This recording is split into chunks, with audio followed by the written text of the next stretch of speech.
Hello student, mathematics can be simplified through activities. আজি ଆମେ activity ମାଧ୍ୟମରେ ଥେଲିସ୍ ଉପପାଦ୍ୟର ଯୁକ୍ତିମୂଳକ ପ୍ରମାଣ ଏଠାରେ କରିବା। ଥେଲିସ୍ ଉପପାଦ୍ୟର ଉକ୍ତିଟି ହେଉଛି ଏକ ତ୍ରିଭୁଜର ଗୋଟିଏ ବାହୁ ସହ ସମାନ୍ତର ସରଳ ରେଖାଟି ଯଦି ତ୍ରିଭୁଜର ଅନ୍ୟ ଦୁଇ ବାହୁକୁ ଦୁଇଟି ଭିନ୍ନ ବିନ୍ଦୁରେ ଛେଦ କରେ ତେବେ ସେହି ସରଳ ରେଖା ଦ୍ୱାରା ବାହୁ ଦୁଇଟି ସମାନୁପାତରେ ବିଭାଜିତ ହୁଅନ୍ତି।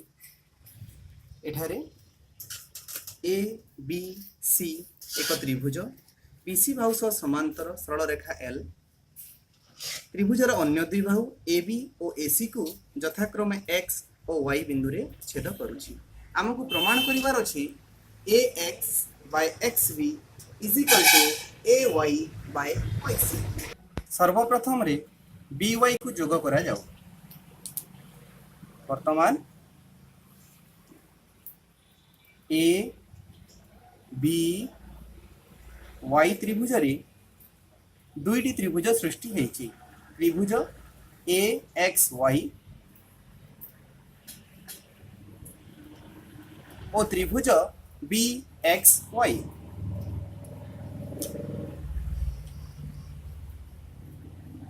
वर्तमान एही दुईटी त्रिभुज मध्य कौन संपर्क थाई पारे?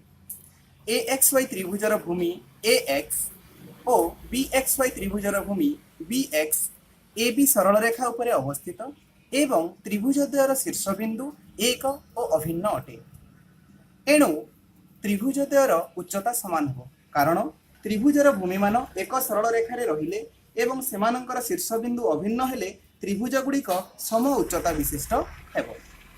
आमे जानिछि समान उच्चता विशिष्ट दुईटी त्रिभुजर क्षेत्रफलर अनुपात सेमानंकर अनुरूप भूमिद्वयर अनुपात सहित समान अर्थात त्रिभुज ए एक्स वाई क्षेत्रफल विभक्तक त्रिभुज बी एक्स वाई क्षेत्रफल इज इक्वल टू सेमानंकर अनुरूप भूमि अर्थात ए एक्स विभक्तक बी एक्स सहित समान हेबो। आमे लिखि परिबा त्रिभुज ए एक्स वाई क्षेत्रफल विभक्तक त्रिभुज बी एक्स वाई क्षेत्रफल is equal to A X by B X. एटा को आमे समीकरण 1 बोली धरि नेबा। वर्तमान सी एक्स को जोग करा जाऊ। सी एक्स को जोग करिबा द्वारा आमे त्रिभुज ए सी एक्स मध्यरे दुईटी त्रिभुज अंतर्निहित अछि। त्रिभुज ए वाई एक्स एवं त्रिभुज सी वाई एक्स। वर्तमान एही दुईटी त्रिभुज मध्यरे कौन संपर्क थाई पारे? त्रिभुज ए वाई एक्स रो भूमि ए वाई एवं त्रिभुज सी वाई एक्स रो भूमि सी वाई गोटे सरल रेखा एसी उपरे अवस्थित एवं त्रिभुज द्वयर शीर्षबिंदु एक एवं अभिन्न।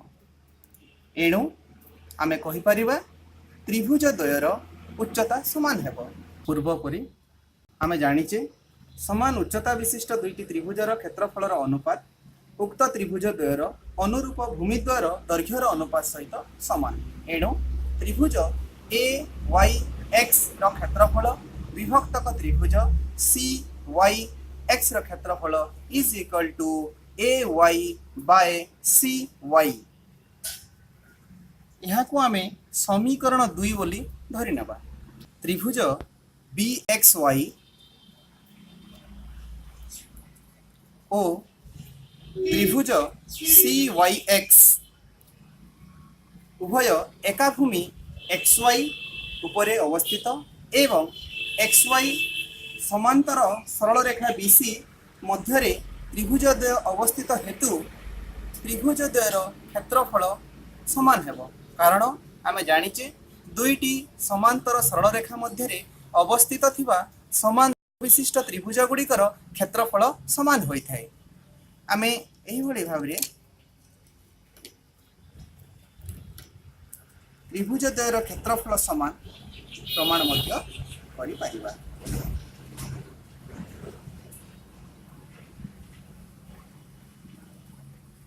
एठी त्रिभुज द्वयर क्षेत्रफल समान अतएव त्रिभुज बी एक्स वाई क्षेत्रफल इज इक्वल टू त्रिभुज सी वाई एक्स क्षेत्रफल। यह समीकरण 3 धरी नि जाऊ। समीकरण 3 को समीकरण 2 रे प्रयोग कले आमे पाइबा त्रिभुज ए वाई एक्स रो क्षेत्रफल विभक्तक त्रिभुज बी एक्स वाई रो क्षेत्रफल is equal to A Y by C Y. यह समीकरण 4 धरी निया जाऊ। वर्तमान समीकरण 1 एवं समीकरण 4 को यदि एकत्रित करिबा ताहले उभय समीकरण रो वाम पार्श्व समान हेतु आमे कहि परिबा समीकरण द्वयर डाहाण पार्श्व मध्य समान हो, अर्थात A X by B X is equal to A Y by C Y. उपपाद्य 1 प्रमाणित।